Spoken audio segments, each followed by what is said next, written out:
And what are we doing instead? At Copenhagen, this December, weeks away, a treaty will be signed. Your president will sign it. Most of the third world countries will sign it because they think they're going to get money out of it.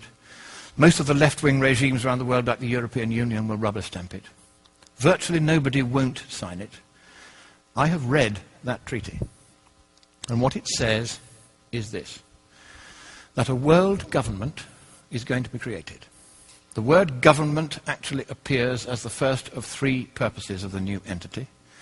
The second purpose is the transfer of wealth from the countries of the West to third world countries in satisfaction of what is called coyly a climate debt, because we've been burning CO2 and they haven't, and we've been screwing up the climate. We haven't been screwing up the climate, but that's the line. And the third purpose of this new entity, this government, is enforcement. How many of you think that the word election or democracy or vote or ballot occurs anywhere in the 200 pages of that treaty? Quite right, it doesn't appear once.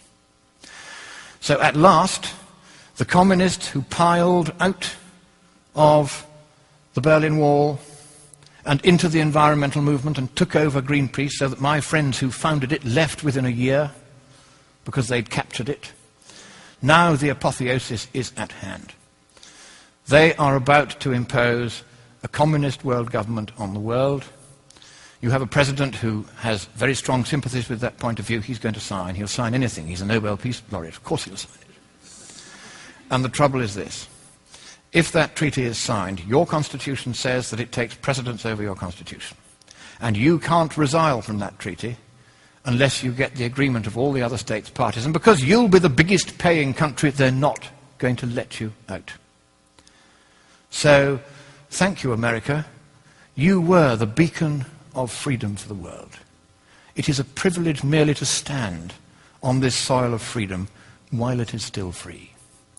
But in the next few weeks, unless you stop it, your president will sign your freedom, your democracy, and your prosperity away forever, and neither you nor any subsequent government you may elect will have any power whatsoever to take it back again.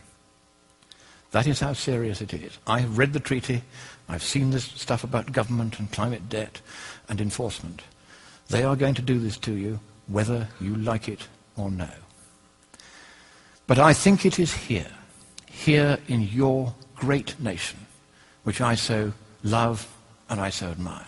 It is here that perhaps at this 11th hour, at the 59th minute and the 59th second, you will rise up and you will stop your president from signing that dreadful treaty, that purposeless treaty, for there is no problem with the climate, and even if there were, economically speaking, there's nothing we can do about it.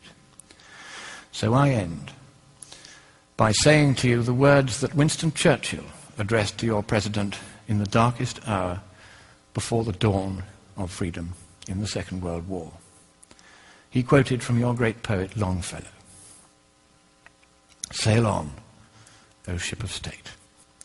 Sail on, O Union, strong and great.